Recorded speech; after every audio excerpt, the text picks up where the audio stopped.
pa, las mayores nerfeadas de Dragon Ball. Cuando hablamos de nerfeos, nos referimos a la reducción de poder, habilidad o eficiencia de un elemento en particular. En el caso de este video, vamos a ver los mayores nerfeos que se han visto a lo largo de Dragon Ball. Un solo miramos a ver. Es decir, que abarcaremos desde el Dragon Ball original hasta incluso Dragon Ball GT, mencionando las mayores nerfeadas tanto a personajes Hostia, Jate también no me gusta. como a otro tipo de elementos vistos en el manga y anime. Vamos a arrancar con uno de los nerfeos más evidentes, Gohan. Este gran pero maltratado personaje ha sufrido grandes nerfeos a lo largo de su existencia, como por ejemplo el que de adulto en Super Saiyajin 2 sea menos fuerte que su versión de niño en la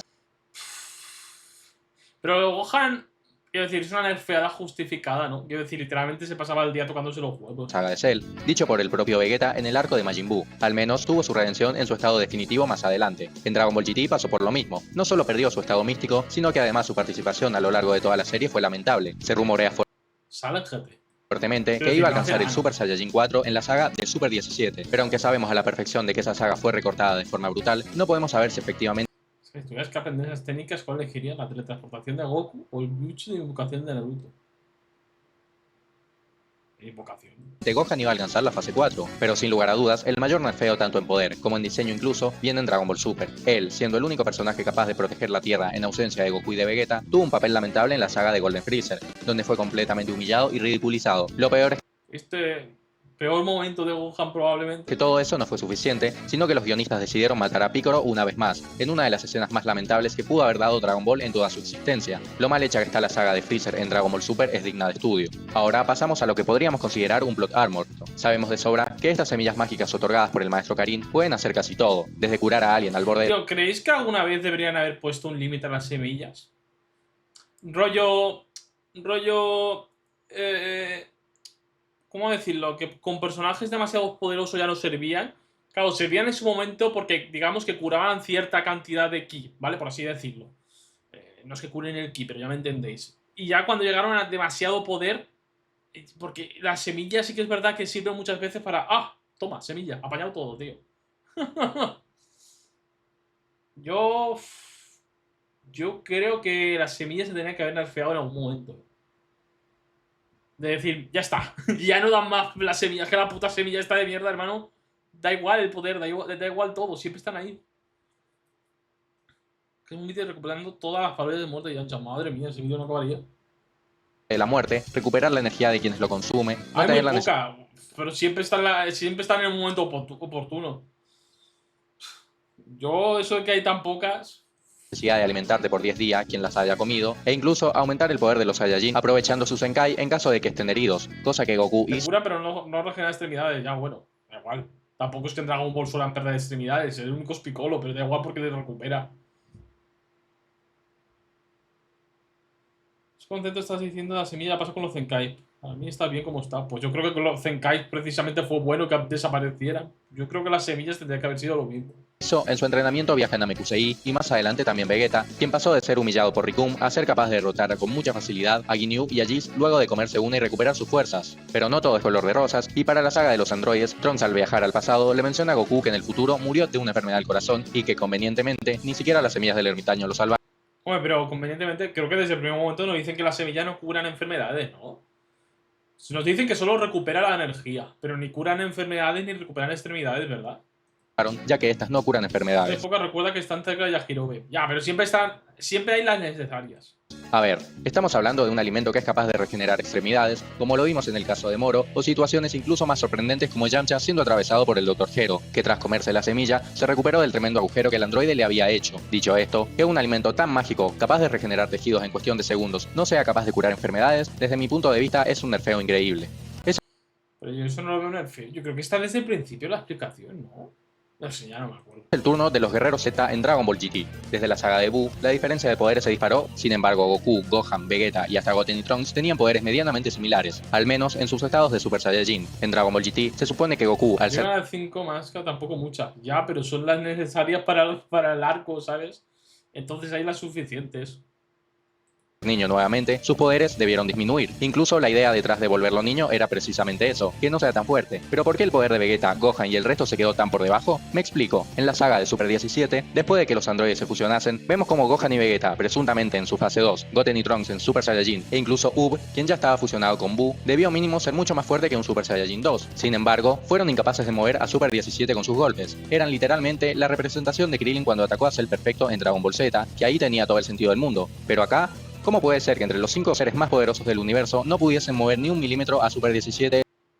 Super 17 estaba bastante más roto, ¿no? Que cualquiera de ellos. Pero minutos después llega Goku niño, se transforma en Super Saiyajin y de un golpe es capaz de enviar al androide a otro Bueno, yo que sé. GT, no me acuerdo. continente. Por más fan de Dragon Ball GT que alguien pueda ser, es imposible Más que nada suficiente porque hay que curar los extras. Para eso está dentro. que vea estas incongruencias y piense que están bien o están justificadas. La saga de Super 17 es absurda de inicio a fin. Recordemos que este arco arrancó con Trunks sintiendo el ki de número 17, alegando que era muy parecido al ki que tenía número 18. Los guionistas encargados de esta saga no vieron ni siquiera el material original, porque para no saber algo tan básico como que los androides no tienen ki, así que sí, Goku en GT fue nerfeado. Hostia, estaba hasta esa cagada. No sabía ni eso. La madre que me parió, joder, es peor aún de lo que pensaba. Al convertirse en niño, pero ¿qué palabra podemos usar para Vegeta y el resto que, manteniendo su cuerpo de Z, eran incapaces de mover ni un milímetro a Super 17? Considero que este punto encabeza el top 3 de las mayores nerfeadas e incongruencias en todo Dragon Ball. Pasamos a hablar de Pan, pero no la de Dragon Ball GT, sino la Pan de Dragon Ball Super. Sí, la mayoría de sus escenas en Dragon Ball Super, incluyendo los capítulos 100% dedicados a ella, como cuando Pilaf y su banda la raptan, son relleno del anime, pero para el poder que Toei le dio en esas situaciones, es innegable el tremendo nerfeo que le pegaron teniendo ya 3 años. Hombre, ya, pero quiero decir, no es justo tomar esto y después tomarlo de la película, ¿no? Es tomar dos líneas de tiempo diferentes, dos mundos diferentes. Quiero decir, la Pan volando aquí no tiene nada que... De hecho, esta Pan no tiene ningún sentido. Está volando sin literalmente haber aprendido a volar ni a hacer nada. Quiero decir, ni siquiera sabe hablar, ¿no? En ese momento y sabe volar. Es súper ilógico. Recordemos que en Dragon Ball Super, siendo solo una bebé, ya era capaz de incluso volar, salvando su propia vida y la de Pilaf, Mai y Shu, mientras su robot caía desde una altura descomunal. Sin embargo, en Dragon Ball Super Super Hero, tanto en la película como en el manga, Pan Es decir, esto tiene mucho más sentido, ¿sabes? era incapaz de volar. De hecho, era Piccolo quien le estaba enseñando y recién al final del arco logra volar con mucha facilidad. Cuando siendo bebé en Super, volaba sin problema. Bueno, facilidad, dificultad, acaba aprendiendo a volar. ¿No? Recordemos que Rossi aún no sabe volar. Alguno. Es muy típico de Toei Animation el crear rellenos que más adelante contradicen el lore y el guión original de Akira Toriyama. Ahora el turno es de Sabe Goten y decir Trunks. abuelito. Los dos niños que a la edad de 7 y 8 años respectivamente eran capaces de transformarse en Super Saiyajin sin haber siquiera entrenado para ello. Después de haber visto seres como Cell o más adelante al mismísimo Majin Buu, el poder de los niños no parece tan sorprendente, pero vamos a dimensionar un poco. Goku arrancó Dragon Ball teniendo 12 años, se pasó todo Dragon Ball Bueno, por eso de las células S, ¿no? Y bueno, cuando ya la progenitora ha despertado un Super Saiyan y los hijos lo tienen más antes fácil. de la llegada de Raditz, con un poder por debajo de las 400 unidades. A su vez, Gohan, cuando tenía 7 años, la misma edad que Goten, no había alcanzado el Super Saiyajin y estaba muy lejos de conseguirlo. Recordemos que a los 7 años fue cuando Trunks del futuro vino y derrotó a Freezer. Gohan tenía la misma edad de Goten, y en términos de poder general estaba muy por debajo aún del mismísimo Freezer. Visto de esa manera, no es mucho más fácil dimensionar el poder que Goten y Trunks tuvieron en sus primeras apariciones, pero lamentablemente fueron dos personajes desperdiciados, que por separado lograron poco y nada. Solo los entrenaron por obligación para derrotar a Majin Buu, y ni siquiera los entrenaron para pelear, sino para que aprendiesen a hacer la fusión, ni hablar ya en Dragon Ball Super, donde no tienen participación y su poder parece haberse estancado, por lo que a pesar de ser los niños con el mayor potencial de todo Dragon Ball en general, fueron tan dejados de lado que quedaron reducidos a... No, pero esto no es nerfear en todo caso, eso es Akira Toriyama olvidándose de sus personajes. Bueno, y Toei en parte. Se intentó recuperar con Super Hero y ese arquito de tal. Veremos si se hace algo con ellos. ser personajes ocasionales que no aportan nada contra Apenas vimos nada de ellas, es imposible saber qué tal puta. los villanos importantes. Incluso a día de hoy, siendo ya unos adultos, su participación como Gotenks es patética. Siempre fallan al fusionarse y terminan siendo esa versión débil y gorda. Antes de pasar al último puesto, Eso sí que fue una mierda. que spoiler, será el nerfeo más grande de todo Dragon Ball y lamentablemente necesario también, ya que si no, arcos enteros hubiesen sido 3 veces más fáciles de superar. Voy a nombrar un nerfeo que vino por parte de Toei Animation, o un bufeo, realmente queda a criterio de cada uno. Las fuerzas especiales Ginyu pusieron contra las cuerdas a Vegeta, Gohan y Krillin en Namekusei. Rikum los humilló a los tres, donde si no hubiese sido por Goku, los tres hubiesen muerto. Pero Toei Animation no tuvo mejor idea que, en un relleno que no tiene ni pies ni cabeza, envió a las fuerzas Ah, vale, sí, vale. especiales Ginyu a enfrentarse a Tenshin Han, Chaos y Yamcha. No hay por dónde agarrar este relleno, por lo que lo dejo a criterio de ustedes. Toei Es verdad. Y se los papearon. Esto fue muy XD por parte de Toei, ¿sabes? Que supongo que era para darnos a entender que el entrenamiento con Kaiosama valió para algo, porque seamos sinceros, el entrenamiento con Kaiosama de estos tíos no ha valido para nada. Nerfeó a las fuerzas especiales Ginyu al punto de que se volvieron tan débiles como para ser derrotados por Yamcha y el resto, o al contrario, en lugar de nerfearlos, en realidad bufearon a los guerreros Z y por eso son capaces de acabar con ellos en muy poco tiempo. Sea cual sea la respuesta, ninguna tiene lógica.